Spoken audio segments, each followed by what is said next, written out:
So, I was very skeptical of Elden Ring Nightreign when I first seen the teaser trailer back a few months ago. It kind of looked like some bad mod that someone made in a weekend to spice up Elden Ring after seeing that everyone's played it to death and just wanted some change. But recently, I have been playing Dark Souls 3 and I decided to give Nightreign a chance. For $40, I expected a lot, seeing that the amazing DLC that Elden Ring received a while ago, Shadow of the Erdtree, was the exact same price. And you guys know how good that was.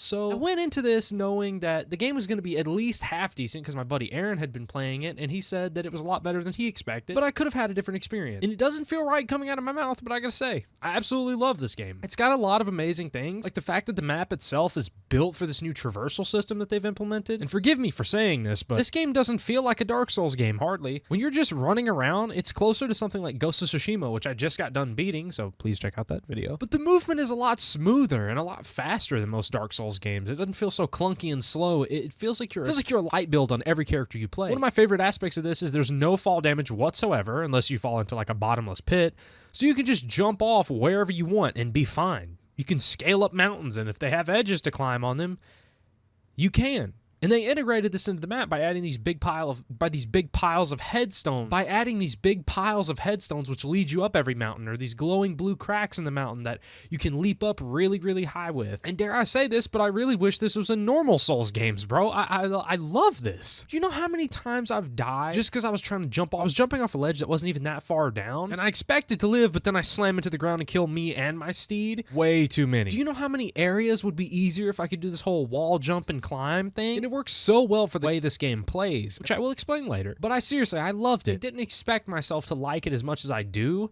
because it is different than Elden Ring. But I just love the way the traversal works. Another feature of this new traversal system, quote unquote, is the new sprinting. So the keybinds for Elden Ring and Elden Ring Nightreign are vastly different when you compare the two. For example, you have two different types of sprinting in Nightreign. Holding the roll button still makes you do your traditional jog that's in Elden Ring, but if you hold R3 down on your joystick, it'll make you haul ass. You dash in the direction you're looking in like an anime character. And I think this also makes a big difference, not only for getting around the map, which you don't have a horse in this, so it makes it a lot easier to get around the map. You're a lot faster. But it can also be used in fights. When I was fighting someone like the Tree Sentinel or the Golden Hippo in some of these arenas, I could outrun some of their attacks a lot easier by using R3 than I could by actually just holding the circle button. I could outrun attacks like the Sentinel's Shield Bash or the Hippo's slobbery mouth trying to gobble me, you know what I'm saying? It was really useful for the traversal, but I had more fun using it in actual boss fights than I did actually getting around the map. And honestly, I will say, if you've ever heard this game is like a battle royale, you'd be right. You do drop in and you do run around the map looking for different items, but it's a lot different than you're expecting. First off, you run around and try and find graces and fight bosses for runes to level up. You're then pushed in by this zone, which is just a big wall of fire. And once you reach the last zone, you have to do the first boss fight of 3 in the last circle. If you win this boss fight, then the zone is cleansed and you repeat the process. You go out, you do other boss fights, you get runes, and it works off this day system. So that's day 1. Once you complete the first boss fight, it goes into day 2. You repeat this whole until the last circle, you fight a new boss. Usually the day 2 boss is a lot harder, so you better level up and find weapons while you can. But then once you complete this day 2 boss, you're immediately led into this finale fight, which is day 3, where you fight the actual boss, which is the goal of the expedition in the first place. And I will say, they did the typical reusing of a lot of the original bosses from Elden Ring. There's a lot here. I've run into a handful of new bosses, but there's also a lot of fighting the same old stuff, whether it be from the DLC Elden Ring or the normal Elden Ring. But when you run into these new bosses, you can definitely tell they've been running out of ideas as well. As far as the actual day 1 and 2, I haven't run into too many new bosses, but as far as the actual finale expedition bosses, they're just very ununique. The first expedition boss, little spoiler warning, is a 3-headed wolf. And honestly, he feels like Firefox, if you know who I'm talking about. Spoilers for the fight, but he does split off into 3 different wolves in the middle of the fight, which is cool and all, but it didn't feel entirely unique. It does this really cool thing where you'll see this big red circle that's locked onto one person, and pretty much all of them will jump him. So bless your heart if you're the one with a red circle. But it felt like fighting 3 Firefoxes. I literally do not remember the real name of the boss. I'm cooked. The second boss, which is Adele, this big alligator-looking guy with a flappy jaw. It's like he's sitting sideways with his head. A lot of his moves remind me of the Golden Hippo. Honestly, if you can dodge the Golden Hippo's moveset, you'll probably pick up every other attack he does rather quickly. And it's a cool fight, don't get me wrong. I loved it, and it had me hyped as hell when we did beat it, but it just doesn't feel entirely unique. Now, I would say the most unique boss I've seen so far, which is my favorite and the most rage-inducing, and we haven't even beat him yet, is the old Sentinel Pest mission. So it's this big, beautiful moth and then this ugly-ass scorpion.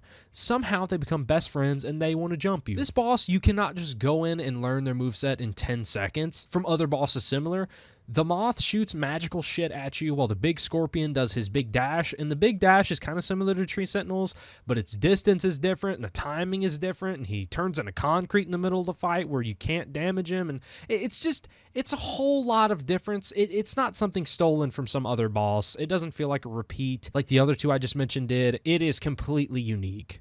And I'm curious what you guys think of some of these bosses, so if you have made it to any of these fights, please let me know down below how you've been enjoying it. And these are the first duo bosses I've seen so far where they're 2 in 1 arena, other than the wolf splitting off in mitosis like a plant. Now, Augur, I think is how you pronounce that. That sounds like a slur, but I don't know. Kind of feels like Elden Beast, to be honest. I got invaded by a diet version of him, which was just called Augur, but I don't know what the actual boss's name is. And I was playing with a random. It actually wasn't bad until it was. Really, he was just flying around this small bubble, and it was really beautiful, and it had a lot of pretty colors, but it just felt a lot like Elden Beast. It also had a very beautiful music that reminded me of the Elden Beast music.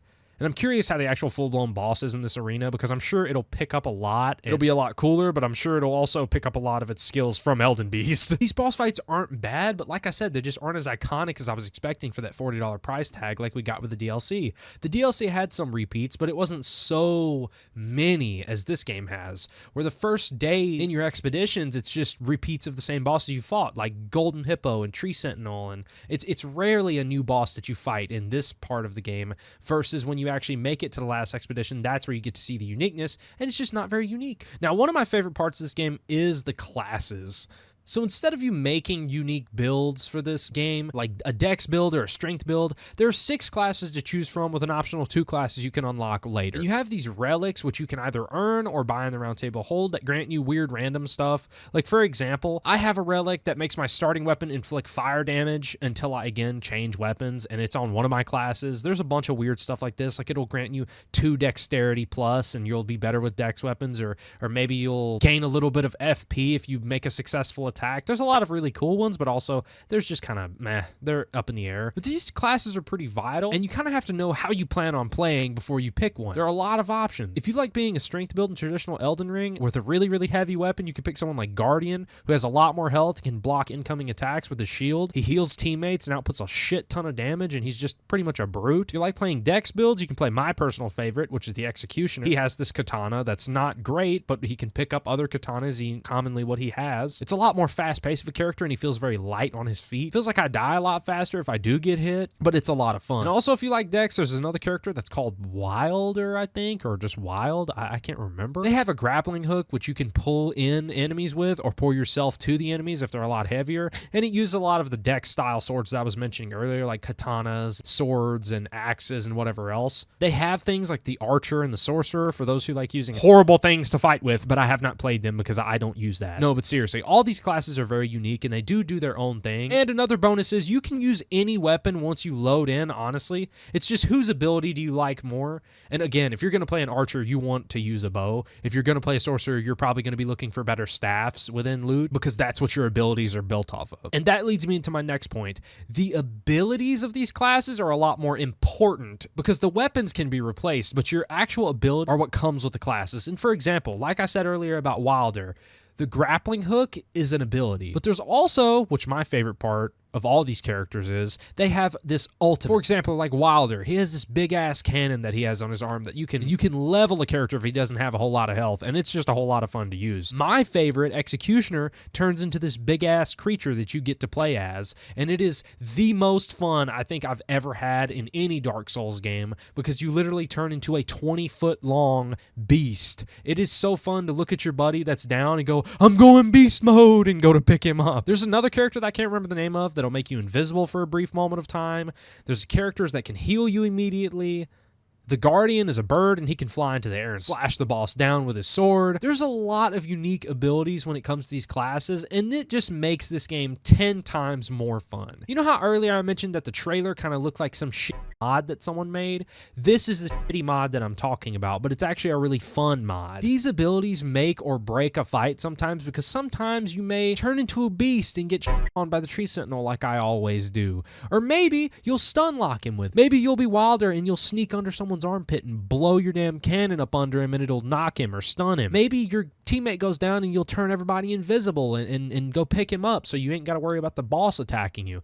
It's really, really useful. And these classes have so much importance to them because you can pick whatever weapon you want. If you're high enough level, you can use it later on.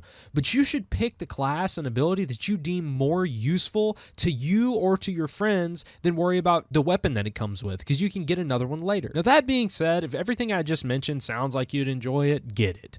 If you enjoyed Elden Ring and you don't know if you'll like Nightreign because it's so much different, I would still get it. This game only has one catch to me, and I've been waiting to tell you this, and most of you, including me, will be cooked by this one. But you're required to have friends. This game is a lot of fun, don't get me wrong. And it's got a lot of good and a lot of bad things, just like normal Elden Ring does. But its main drawback, and in my opinion, the only thing that would stop me maybe from buying it, is if you don't have a lot of people that are going to get the game in your friend group, it's just not terribly fun to play alone, unlike the regular games like Elden Ring or Dark Souls. Playing this game with randoms is an absolute mess sometimes, because there's no way of communication between you and your other teammates other than a pinging system that's saying, hey, I'm going here. Come here if you want to help, or go and do your own thing.